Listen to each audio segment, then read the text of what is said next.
What's going on, everybody? Happy Aloha Tuesday. Welcome back to the Hawaii Fishing Gear Show. We are High Fish Gear, Hawaii Fishing Gear. If you guys got any questions, please, I encourage you to drop them right now in the comments.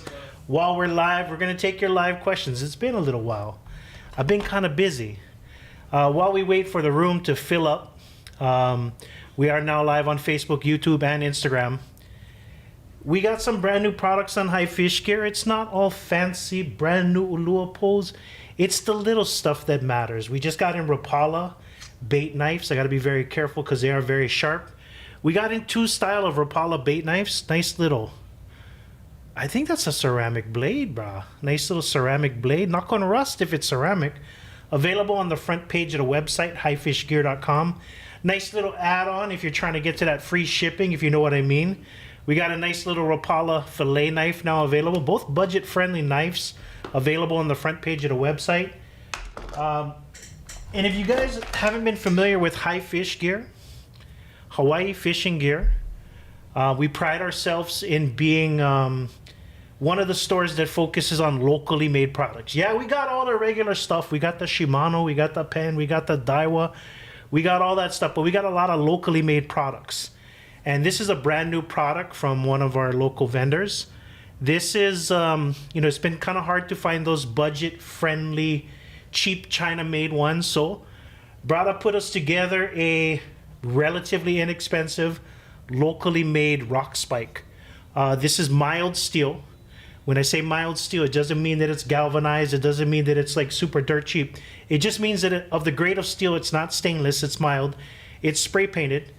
And it is a 1/2 inch thick bar for pounding into the rocks. I saw a post recently online where somebody was a little confused about how to use these rock spikes. And I'll take this little moment to kind of explain it to you guys. You don't necessarily find a puka just big enough to it. You find a little crack in the rocks that's just a little bit smaller than the width of your peg, where it'll still fit in, but it needs a little bit of oomph to get it. You take your mallet, you take your hammer, your little sledgehammer that you bring with you when you're using rock spikes, and you pound it into where it doesn't move anymore.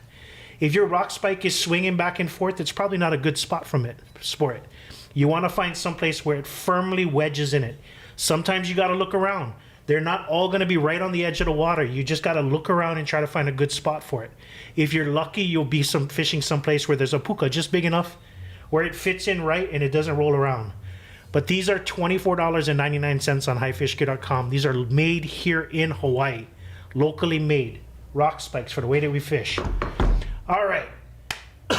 I know a lot of you cheap fuckers, a lot of you budget-minded folks out there are wondering what kind of Black Friday sale you guys are going to do. And I'm not going to break into that long-winded lecture about why I don't like sales. We are going to have a Black Friday sale. But it's not a Black Friday sale at High Fish Gear. It's a Mahalo Friday. We use that weekend where everybody's trying to attract all the random people from over, doorbusters, this and that. No, we use our weekend of shopping. I know a lot of you guys are used to shopping on Black Friday. We call it the Mahalo Friday, where we try to give back to our regular, long-time, support us every day of the year customers. We got them covered. If you shop on our website, if you have bought something from us from January all the way up until the day of Thanksgiving, if you bought something on our website, we will send you a coupon code. I think it's going to be on Friday night, and you'll have all weekend to use that coupon code. We're not going to advertise any prices. We're not going to advertise any discounts. You just got to show up. And if that's not enough for you to get off your okole, come down to the shop. I don't know what to tell you. We are going to have discounts here at the shop. The entire store will be discounted. There'll be certain items that are more discounted. There you go. Somebody asked a good question. When is the next swap meet? December 6th. That is the first Saturday. If you want to look at the calendar, mark it. The first Saturday of every month. This December 6th marks the 12th month in a row we have been doing a swap meet every single month since January of this year. All right.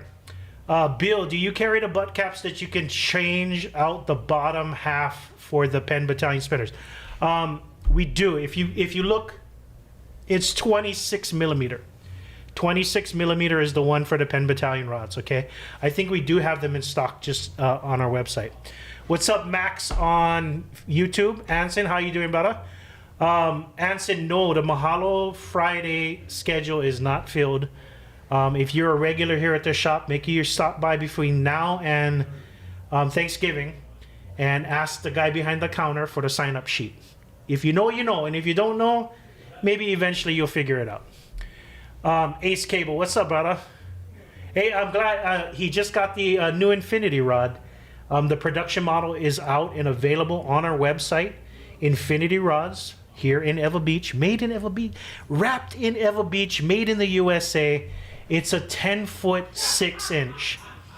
We're calling it a Mimpachi rod. Mimpachi rod is just kind of that standard. It's rated up to about 2 ounces, 10-foot 6 in length. It actually has a lure rating from 1 to 4 ounces. But it has a nice sensitivity where 2 ounces is not an issue whatsoever.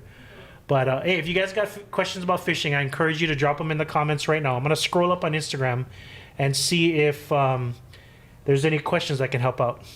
What size taco can you catch so you don't get caught?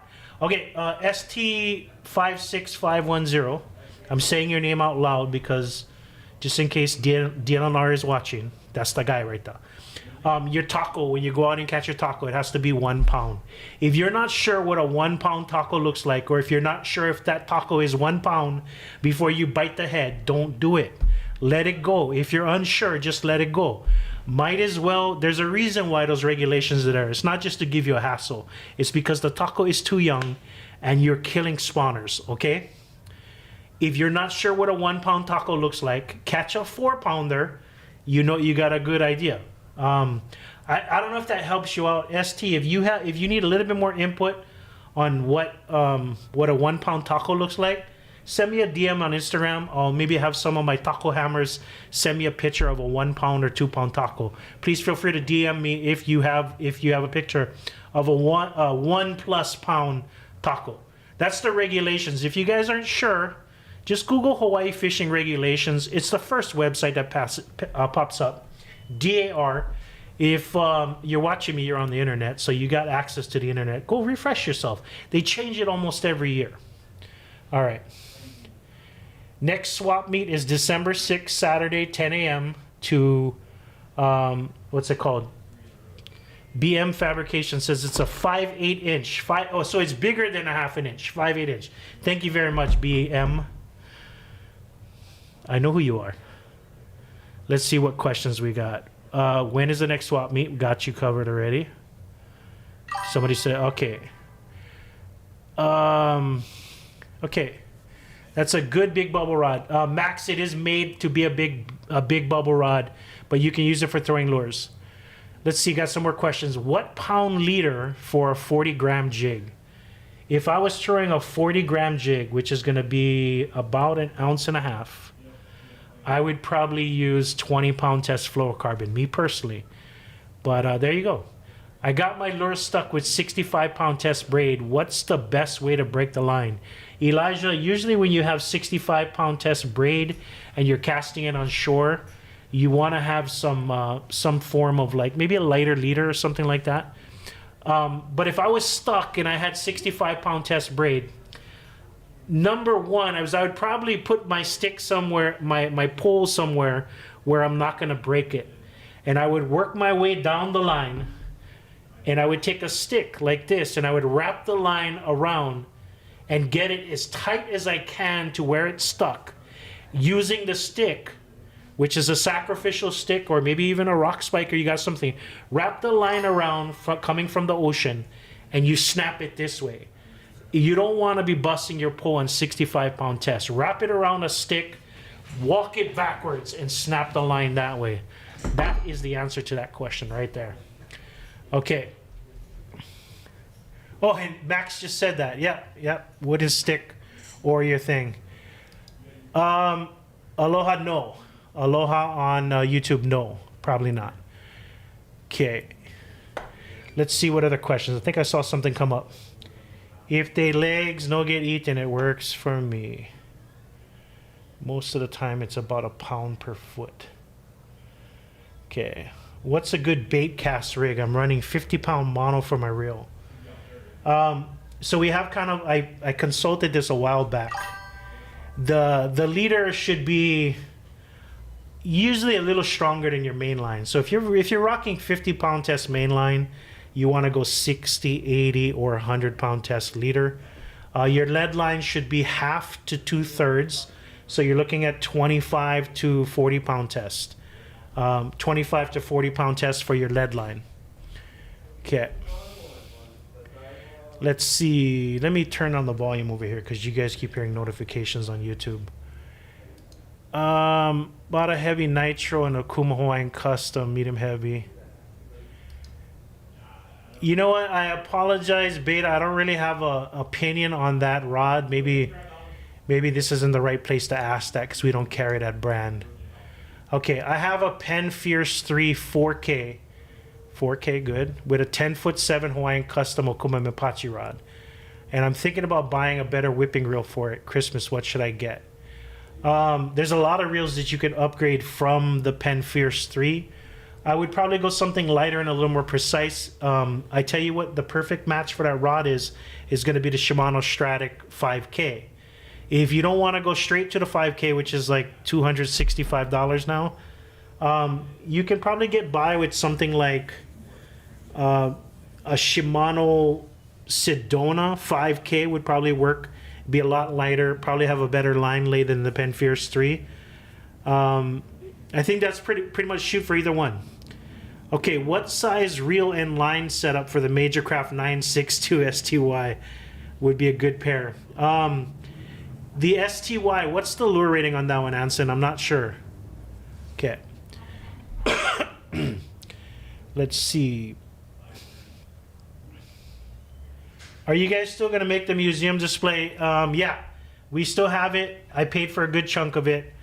Brother got a little bit tied up with his regular projects. I understood when I give out a project to a fabricator, and all my fabricators and all my vendors know I'm the low stress guy. I'm the low stress. I might sell a lot of your stuff, but I'm the low stress guy. I'm not calling you and going, hey bro, when is it gonna be done? I'm like, dude, you do your thing. I understand where you're at, and you just drop it off whenever you're ready. But he's got main jobs he's working on, and I understood it's not going to be overnight. We had hoped to have it at a certain time. He had hoped to have it at a certain time. But when that thing hits, it's going to be beautiful. I have the space still saved for it. The Hawaii Fishing Museum is coming to High Fish Gear. It's going to be a large display case, and we're going to have some good stuff on display in that case. Stuff that you're going to want to come from all over to check out. Okay, let's see.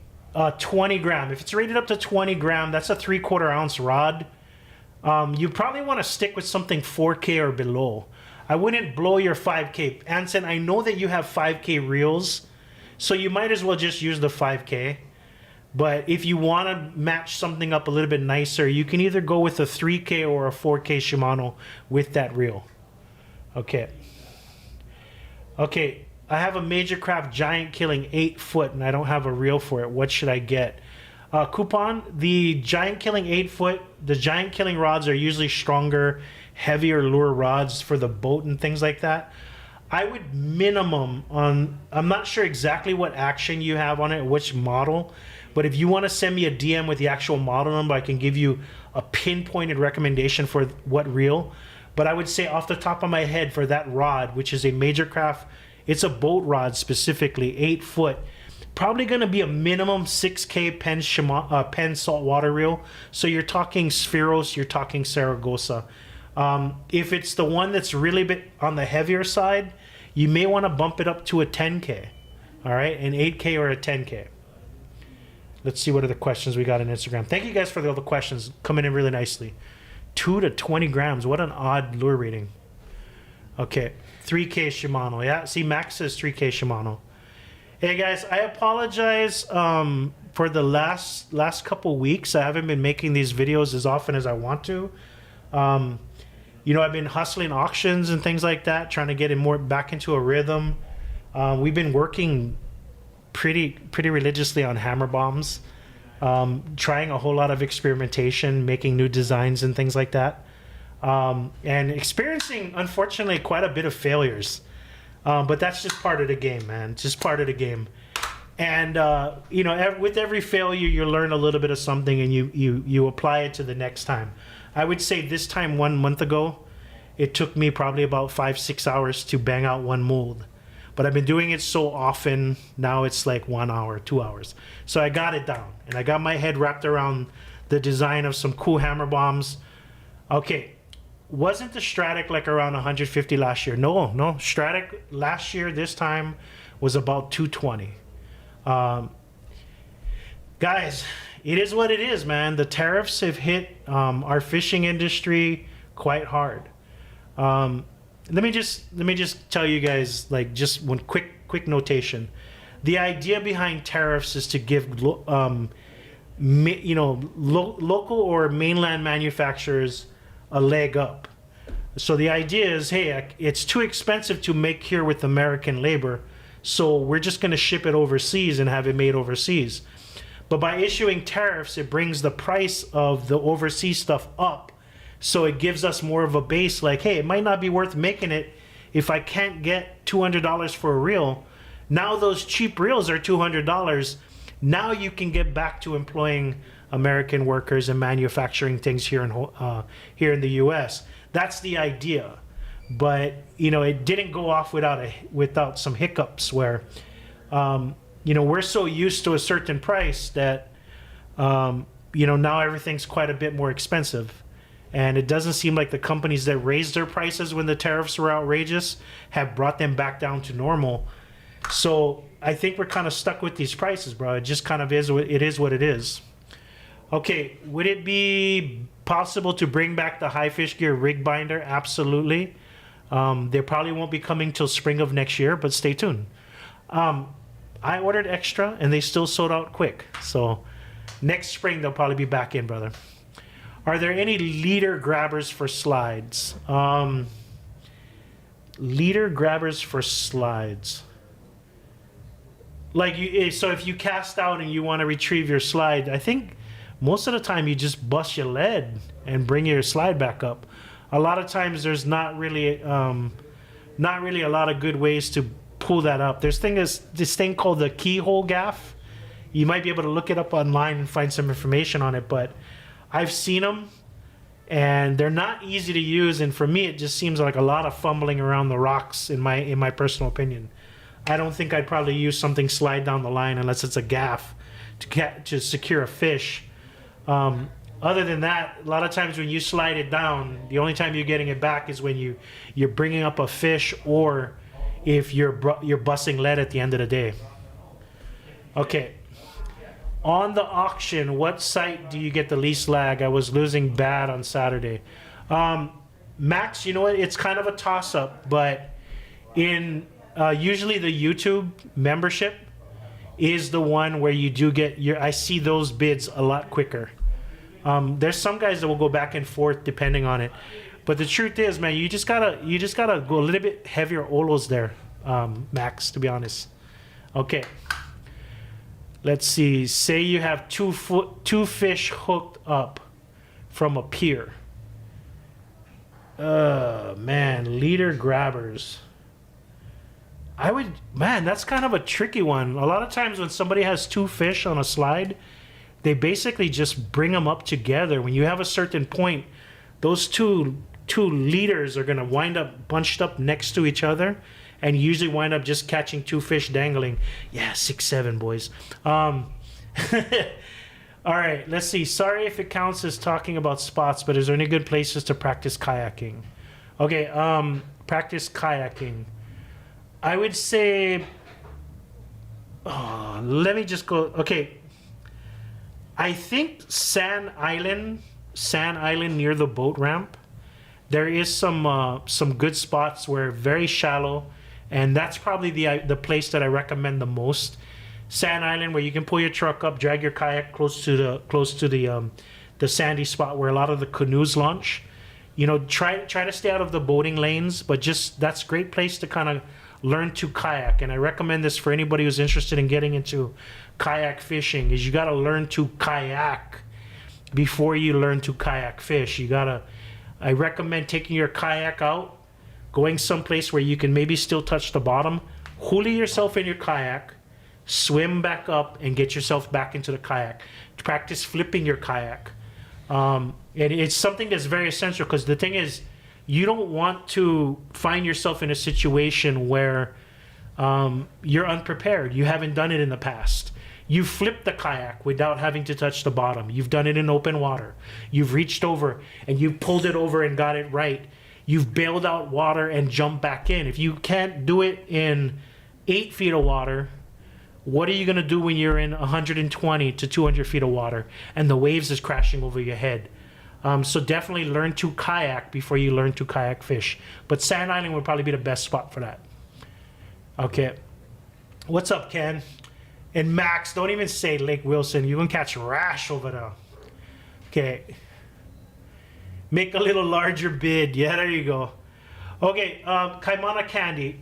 Cody, you know what? It's so random. I was really interested in the solo skiff. The solo skiff, if you guys haven't heard of them, they're basically just mini little boats that you can put a motor on, and it's beach launchable and it's manageable. And one of my neighbors had one. I even bought one and sold one, but the truth is, like, for me and the weight that I am, it's not ideal for me. It's kind of wobbly, and it's only meant for like Malia waters. It's not really meant for maybe for a smaller guy, but for a bigger guy, it wasn't really meant for me. And so but during the time of researching these, I came across a guy on YouTube, FD, it's like Fish and Sips. Fish and Sips was the name of his YouTube channel. And I subscribed to him because he had some good content. I enjoyed watching a few of his videos. I haven't probably watched one of his videos in like 6 months or so. But something came up on my YouTube feed over the weekend. And unfortunately, Brada got lost at sea. There was, a lot of the guys from the Northern California fishing community. If you're part of that community, my condolences. But it just goes to say the ocean is unforgiving, guys. It can be rewarding, it can provide for you, but it can turn on you in a moment. And it's not turning on you on like a personal vendetta or something like that. Don't look at that. Don't look at it that way. But if you are unprepared, if you don't have a flotation device to throw to your buddy, if you don't have a life vest when you know you cannot swim that good, if you haven't tested yourself on a kayak, and this is your first time out and you go on to deeper waters, if you're not familiar with the winds or what the weather's looking like for those days, you can find yourself in unprepared situations and lose your life. Not the kind be in a hospital for a couple of days. Make. Die. And sometimes not even find your body, never giving your family closure. This is what I'm saying. The ocean can be an unforgiving place, guys. You got to make sure when you're going places that are dangerous, or even some places that you don't really consider dangerous, to make sure that you're being safe. When you go someplace where it's deep on the rocks, right off the rocks, make sure you have a flotation device. Go with a buddy. If you're going fishing by yourself, don't put yourself in situations that you cannot get out of. I've heard some stories, and I've heard people helping out their friends and saving their friends, but that's because they had a buddy system. What would happen if that guy was by himself? I just want to remind you guys to make sure that you're being safe out there, right? And I'm going to make it a point to talk about some of the unspoken rules. I'll kind of dip into them every time we do this show. Here's an unspoken rule, like a rule that doesn't get discussed very often, and I'll talk about it, especially for a lot of you guys that are just getting into fishing, as we approach 24 minutes of the Hawaii Fishing Gear Show. Pick up your rubbish. I heard that, Bill. I always pick up my rubbish. Pick up not just your rubbish, taking your rubbish with you. Take a moment and clean up your area. It's your area while you're there. If somebody else was there and they left a big mess, so you're fishing someplace, you show up, get all kind of rubbish all over. All right? You're like, I'm not that guy. I'm going to fish. I'm going to take my rubbish with me and I'm going to leave. And as you're leaving, somebody else is coming to the spot. Guess what? When he shows up and he sees all that rubbish, he's going to think it was you. That's another reason to clean up after yourself. And also, while you're at the spot, take care of it. Be a steward of that fishing spot. Clean up a little extra rubbish. If there's some rubbish right around you, even though it's not yours, take it with you. One of those unspoken rules. Okay, always check the weather before going out. Absolutely, Anson. Ace, yes, it was very sad. I saw the pictures of the young boys. They had a lot of life ahead of them, and it sounds like they were just basically caught unprepared. And to be perfectly honest, I mean, I am one of those talking heads where I share knowledge with you guys, and I wish I would have had an opportunity to reach out to people and say, if you're going to be fishing in spots like that, have some kind of flotation device with you, some kind of jug with a handle tied to a long rope. Something you can swing around and throw out to your friend in the water where they can climb onto it, cling onto it, keep themselves afloat, and be pulled in someplace safe. We're talking like 100-foot rope and some sort of flotation device. If you guys got those dive buoys, the ones you use when you go out dive with the flag on it, take one of the old bus-ups ones with you that you can toss out in the water. If you can get your hands on one of those lifesaver rings that you see on some of the big boats, that's something really, if you go fishing in spots like that, you should definitely have one in your inventory. Absolutely, 100%. And if you're on the kayak, even if you consider yourself a waterman, you surf big waves, you swim all the time, you dive for Tako, you can get caught off guard in deeper water. Carry a PFD, take a personal flotation device, the little vest with you. It'll give you an extra security, not just for you, but for your family and your friends that are going to miss you and cry when something happens to you. All right? And hopefully right now, with 20 people watching on Instagram and another 57 people watching on YouTube and Facebook, I hope that I'm reaching out to you 80 people right now to please consider safety measures when you go fishing. Take a first aid kit. Make sure your cell phone is charged in case you need an emergency. If you're getting into the water or close to the water, make sure you've got flotation devices, safety measures. Keep an eye on your friends at all times and all that kind of stuff. Inflatable PFD, I got you. Okay, I think I've given you guys enough information for the day. If you get a moment and you've enjoyed me yapping about Hawaii fishing for the last 28 minutes, I do kindly ask that you leave a like on this video. When you leave a like on the video, it tells the platform that you're watching on that we're doing something that people like you might want to see more of, and it shares it with more people. So I do appreciate it if you leave a like. My other half always stresses out when I go out on my kayak at night, but I do go out with others. Very, very nice. Same here, man. Same here.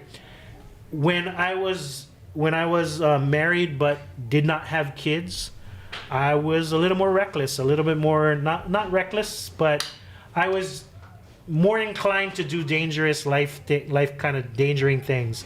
Going kayaking at night was one. Going in blue water with other people was another thing. But now that I got kids and I got a lot of people depending on me, I don't tend to do those dangerous things as much as I am. A little more scared, a little more fearful of my life. All right. All right. Hey, Major, thank you for the triple cross. You're welcome, Anson. All right, I think that's pretty much it, guys. Please leave a like on the video. And please, one more time, consider safety measures when you go. Before you're trying to say, did I pack my tobbies? Did I get my rock spikes? Do I have grinds for later tonight? Do I have anything safety-wise that I'll need where I'm fishing? Do I need a flotation device for me, myself, or for one of my friends if they fall in the water? Do I have some way to help out other people or myself when I'm in danger? Think about that kind of stuff when you're packing up for the weekend. Big mahalo, everybody. Hope to see you a couple more times this week. Aloha.